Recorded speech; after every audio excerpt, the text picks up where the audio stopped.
Hey, what's going on, guys? Coming at you with another Speed Duel deck profile, and today I'll be showing you guys Amazoness Control.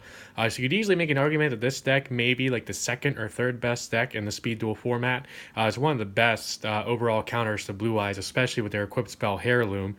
Granted, they don't have a whole lot of monsters in their arsenal to work with, but you do have some nice traps. You have Heirloom, you have a field spell, which nets you a lot of advantage.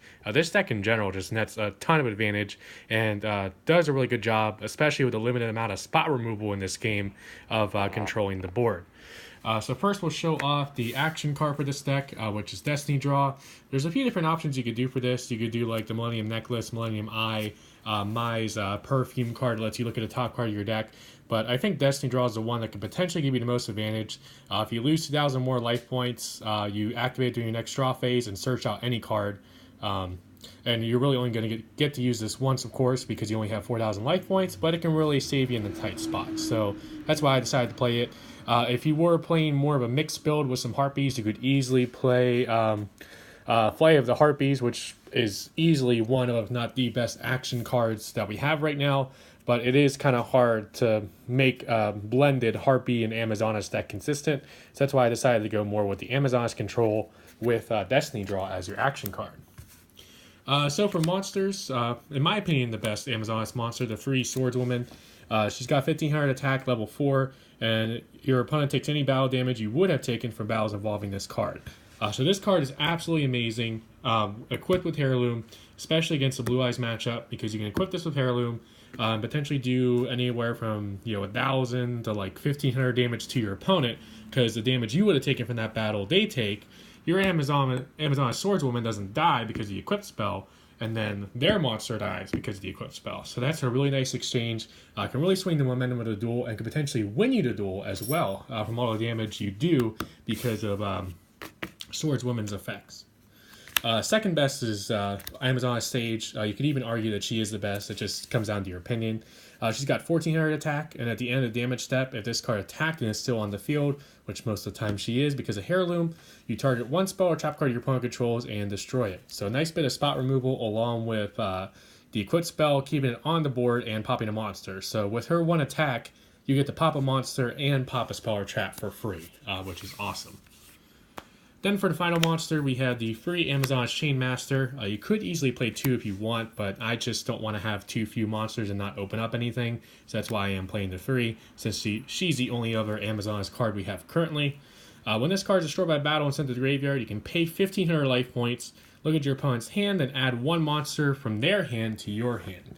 So you're not really going to be using this effect that often, which is why she's the weakest, but I'm sure in some really weird scenario this could actually like save you if you somehow have enough to tribute for a Blue Eyes and that's enough damage to win or something like that. But yeah, the free Chainmaster is mostly there as another name. On to the spells, easily the best card in the deck, the free Heirloom. You can only equip it to an Amazoness monster, and once per turn the equipped monster cannot be destroyed by battle. After damage calculation, if the equipped monster attacks a monster, destroy the attacked monster. So having this equipped to an Amazoness means that you can just pop one of your opponent's big threats on the board for free, keep your monster on the board, and then they have to attack into it twice to get over it and lose one of their monsters in the process as well. So Heirloom is a really good card, and it's a big threat on the board that the opponent has to have a way to out, or else they're probably losing the game. Next, we have the 2 Amazoness Village. It's also a really good card. You could play 3, but I didn't want to clog with multiples since it's a field spell. All Amazoness monsters gain 200 attack, and once per turn when an Amazoness monster is destroyed by battle or card effect and sent to the graveyard, you special summon an Amazoness from your deck with a level less than or equal to that Amazoness monster. Of course, all your Amazoness monsters right now are level 4, so you basically can summon any of your Amazoness monsters and one of them dies. And this can get really nutty in the mirror match when you pop one of your opponent's Amazoness monsters and then get to summon one of your own for free. So yeah, the 2 village.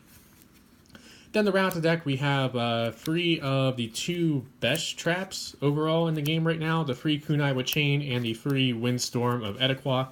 Kunai is just there for a little bit extra attack power for your weaker Amazoness monsters, and of course the ability to just change one of your opponent's monster's battle position as well at the same time is really good. And then same thing with Windstorm. If they have a way to get over your equip spell and they're about to just, get over your Amazoness monsters and, give you a bad time, just use Windstorm, put them in defense mode, and hopefully have an out for that next turn. So that's it for this Amazoness Control deck profile. I do hope you guys enjoyed it. Please remember to like, comment, and subscribe, and I will see you next time for the next Speed Duel deck profile.